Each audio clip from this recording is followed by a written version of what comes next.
Hi everyone. Welcome back to the class of Literary Theory. We are going through the fifth module, Post-Colonialism, Postmodernism and Eco-Criticism. In our last class, we covered some literary features. Have you remembered what are the literary features we have gone through in our last class? Theatre Act 1968, Theatre of the Absurd, the Angry Young Man Theatre, Conventional Poetry, and Pastiche. All these literary features we covered in our last class. Today we are continuing the literary features in postmodernism. Today we are continuing the rest of the literary features in postmodernism. Next one is intertextuality. Intertextuality is interconnection between similar or related literary works. Author acknowledges the previous literary works by means of God and or illusions. Classic example is Wild Sargassoti. It is a novel. The author of Wild Sargassoti is Jean Rice, which is actually a prequel of Charlotte Bronte's Jane Eyre. The novel Jane Eyre was written in the Victorian age. There is a relation between Jane Eyre and Wild Sargassoti. The term intertextuality was coined by Julia Kristeva.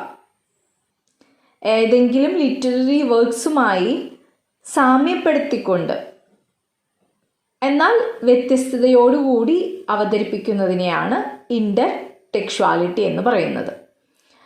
Next literary feature is metafiction. I think all of you are very familiar with metafiction. Metafiction is an art of writing. The author reminds readers that they are reading a fictional work. Often the reader is directly addressed by the author.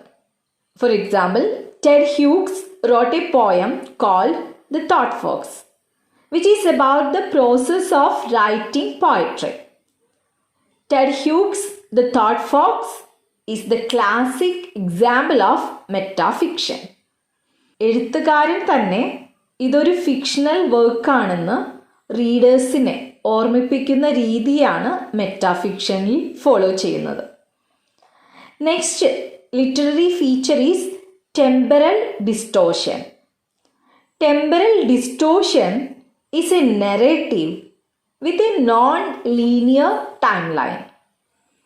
The story does not follow a chronological order. There is no correct order in presenting the story. The classical example of temporal distortion is Catch-22 by Joseph Heller. Next literary feature is magic realism. Magic realism is a type of fiction that shows a realistic view of the modern world while also adding magical elements. So we can say that it is mixing of reality and magical elements. The classical examples are Salman Rushdie's Midnight's Children and 100 Years of Solitude by Gabriel Garcia Marquez. Last literary feature is faction. Faction is a combination of fact and fiction. A type of historical novel that shows actual events and historical figures woven with fictional events. In the case of faction, we can see the fact, historical figures. At the same time, they are giving importance to the fictional events. So, these are the literary features in postmodernism. The terms postmodern and postmodernism first of all referred to new departures in the arts, in literature, and in architecture that had their origins in the 1950s and early 1960s, gained momentum in the course of the 1960s and became a dominant factor in the 1970s. Postmodernism broadly refers to a socio-cultural and literary theory and a shift in perspective that has manifested in a variety of disciplines, including the social sciences, art, architecture, literature, fashion, communications, and technology. It is generally agreed that the postmodern shift in perception began sometime back in the late 1950s and is probably still continuing.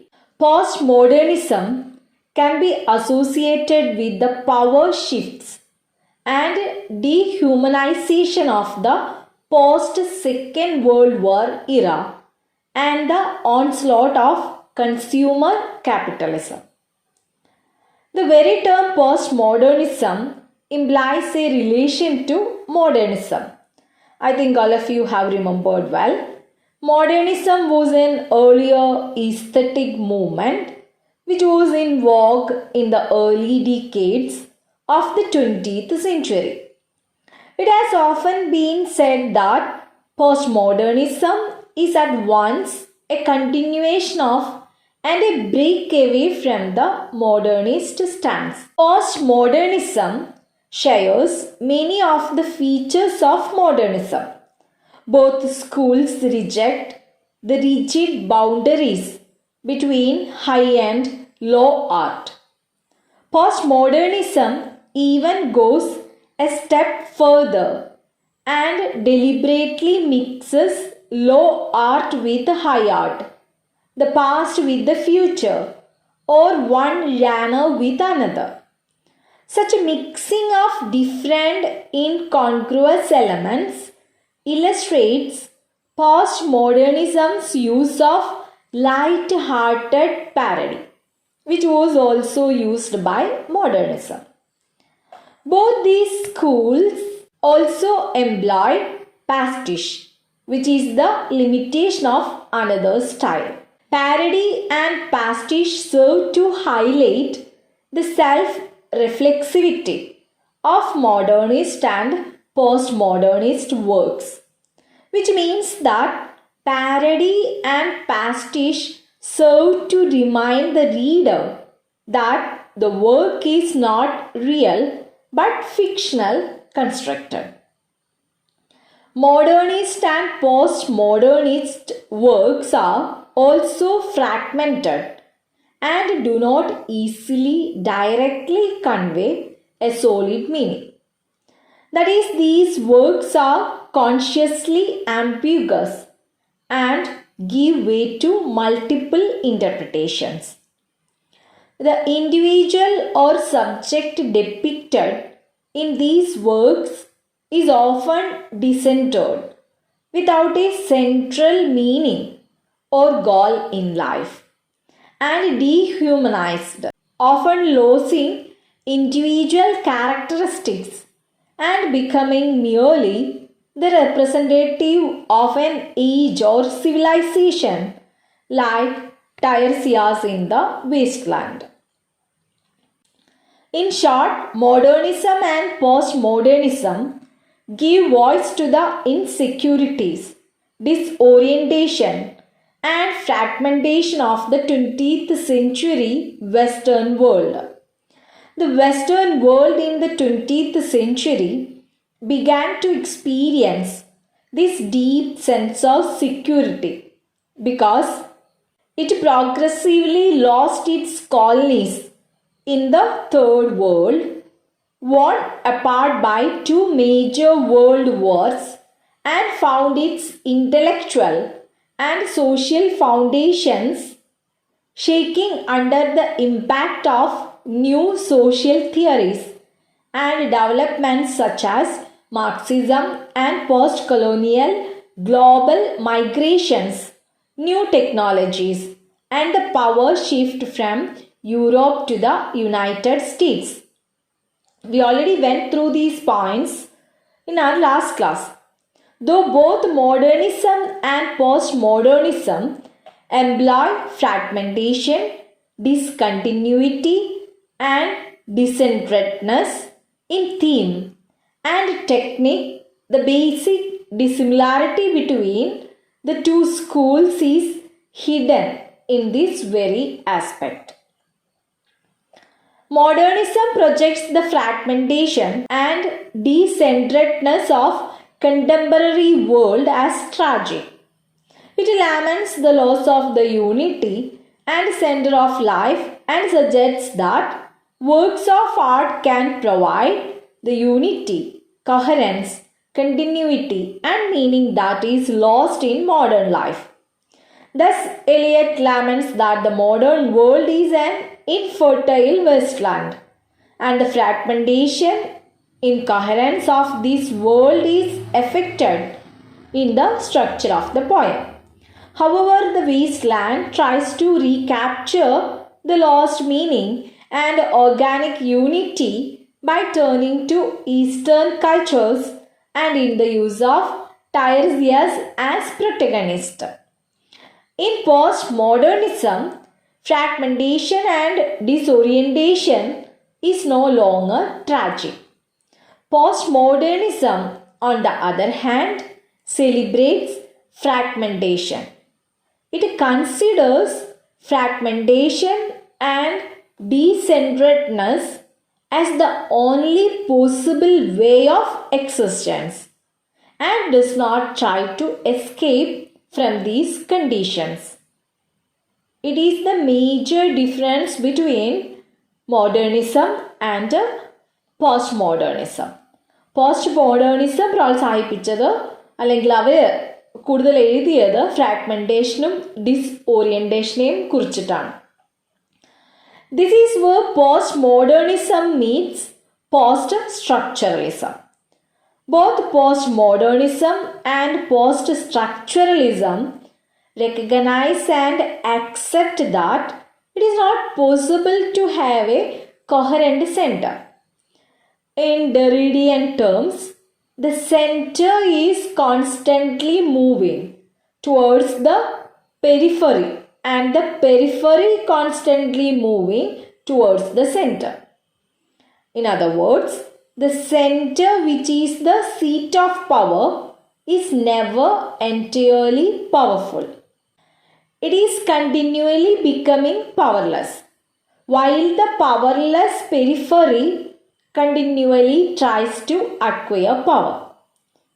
As a result, it can be argued that there is never a center, or that there are always multiple centers. ഒരിക്കലും centre permanent ആയിരിക്കില്ല, അതെപ്പോഴും change ചെയ്തുകൊണ്ടിരിക്കും എന്നൊരാശയമാണ് post മോഡേണിസവും post സ്ട്രക്ചറലിസവും follow ചെയ്തിരുന്നത്. This postponement of the center acquiring power or retaining its position is what Derrida called difference. In postmodernism's celebration of fragmentation, there is thus an underlying belief in difference, a belief that unity, meaning, coherence is continually postponed. Postmodernism also argues that we can't see the permanency in a belief that unity, meeting, and coherence. The postmodernist belief in coherence and unity points to another basic distinction between modernism and postmodernism. Modernism believes that coherence and unity is possible, thus emphasizing the importance of rationality and order. The basic assumption of modernism seems to be that more rationality leads to more order, which leads a society to function better. To establish the primacy of order, modernism constantly creates the concept of disorder in its depiction of the other, which includes the non-white, non-male, non-heterosexual, non-adult, non-rational, and so on. In other words, to establish the superiority of order, modernism creates the impression that all marginal, peripheral communities, such as the non-white, non-male, etc., are contaminated by disorder. But in the case of postmodernism, goes to the other extreme. It does not say that some parts of the society illustrate order and that other parts illustrate disorder. Postmodernism is in criticism of the binary opposition, cynically even suggests that everything is disorder. The modernist belief in order, stability, and unity is what the postmodernist thinker Lyotard calls a meta-narrative. Modernism works through meta-narratives or grand narratives, while postmodernism questions and deconstructs meta-narratives, just opposite of modernism. A meta-narrative is a story a culture tells itself about its beliefs and practices. For example, India tells itself that it is a democratic and secular country, though there are numerous anti-democratic, anti-secular factions and practices in India. In other words, India makes itself believe that falsehood that it is a democratic secular country. Democracy and secularism are thus meta-narratives.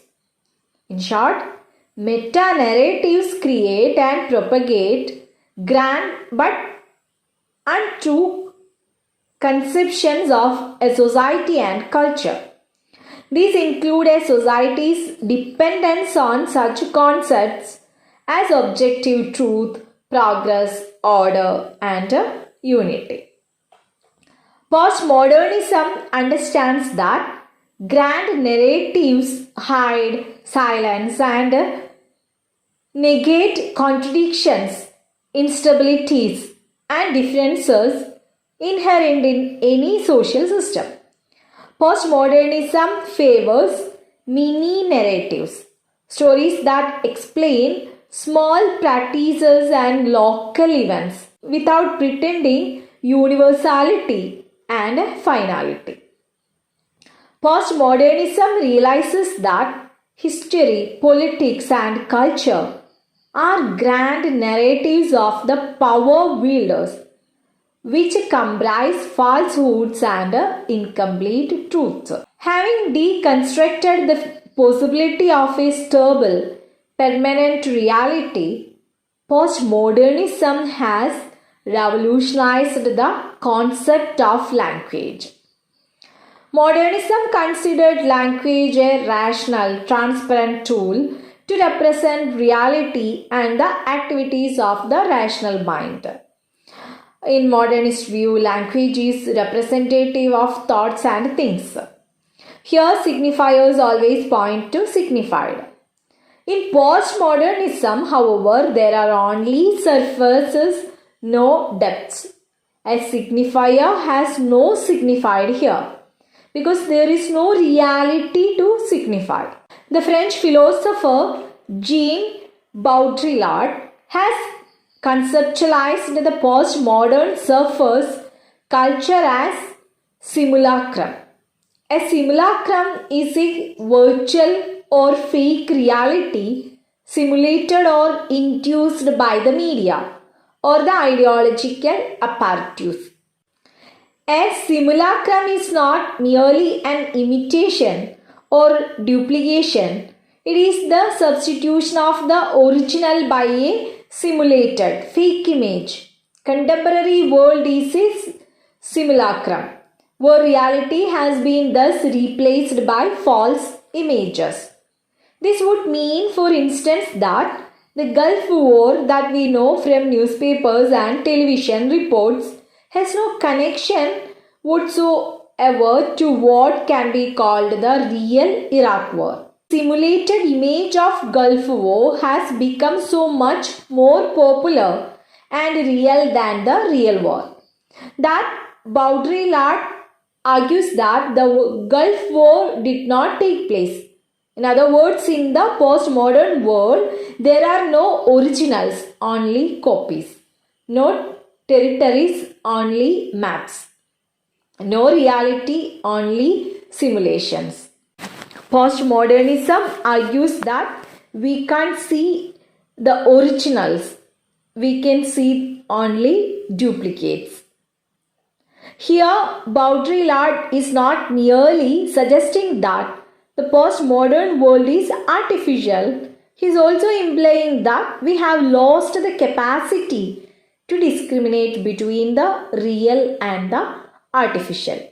ചുറ്റിലുള്ള യാഥാർത്ഥ്യത്തെയും എന്നാൽ കൃത്രിമമായിട്ടുള്ള കാര്യങ്ങളും തമ്മിൽ വേർതിരിച്ചെടുക്കാൻ നമുക്ക് കഴിയുന്നില്ല എന്നതാണ് gene ഓർമ്മിപ്പിക്കുന്നത്. Just as we have lost touch with the reality of our life, we have also moved away from the reality of the goods we consume. If the media form one driving force of the postmodern condition, multinational capitalism and globalization is another. Frederick Jameson has related modernism and postmodernism to the second and third phases of capitalism. The first phase of capitalism of the 18th and 19th centuries, called market capitalism, witnessed the early technological development such as that the steam-driven motor and corresponded to the realist phase. The postmodern era corresponds to the age of nuclear and electronic technologies and consumer capitalism, where the emphasis is on marketing, selling, and consumption rather than production. The dehumanized, globalized world wipes out of individual and national identities in favor of multinational marketing. It is thus clear from this exposition that there are at least three different directions taken by postmodernism relating to the theories of Lyotard, Baudrillard, and Jameson. Postmodernism also has its roots in the theories Habermas and Foucault. Furthermore, postmodernism can be examined from feminist and post-colonial angles. Therefore, one cannot pinpoint the principles of postmodernism with finality because there is a plurality in the very constitution of this theory. Postmodernism, in its denial of an objective truth or reality, forcefully advocates the theory of constructivism, the anti-essentialist argument that everything is ideologically constructed. Postmodernism finds the media to be a great deal responsible for constructing our identities and everyday realities. Indeed, postmodernism developed as a response to the contemporary boom in electronics and communications technologies and its revolutionizing of our old world order. Constructivism invariably leads to relativism. Our identities are constructed and transformed every moment in relation to our social environment. Therefore, there is a scope of multiple and diverse identities, multiple truths, moral codes, and views of reality. That's why postmodernists argue that it is very difficult to identify which is original, which is artificial. The understanding that an objective truth does not exist has invariably led the ascent of postmodernism to fall on subjectivity. Subjectivity itself is, of course, plural and provisional. A stress on subjectivity will naturally lead to a renewed interest in the local and specific experiences rather than the and universal and abstract. That is, on mini narratives rather than grand narratives. Finally, all versions of postmodernism rely on the method of deconstruction to analyze socio-cultural situations. Postmodernism has often been vehemently criticized. The fundamental characteristic of postmodernism is disbelief, which negates social and personal realities and experiences. It is easy to claim that the Gulf War or Iraq War does not exist. We already went through this case in detail. But then, how does one account for the deaths, the loss, and pain of millions of people victimized by these wars? Also, postmodernism fosters a deep cynicism about the one sustaining force of social life culture. By entirely washing away the ground beneath our feet, the ideological perceptions upon which human civilization is built, postmodernism generates a feeling of lack and insecurity in contemporary societies, which is essential for the sustenance of a capitalistic world order. Finally, when the Third World began to assert itself over Eurocentric hegemonic power, postmodernism had rushed in with the warning that the empowerment of the periphery is but transient and temporary, and that just as Europe could not retain its imperialistic power for long, the newfound power of the erstwhile colonies is also under erasure. Postmodern literature can be considered as an umbrella term for the post war developments in literature, such as theatre of the absurd, beat generation, and magical realism. I think this is enough for today's class. We will continue this topic postmodernism in our next class. Take care, stay at home. Thank you.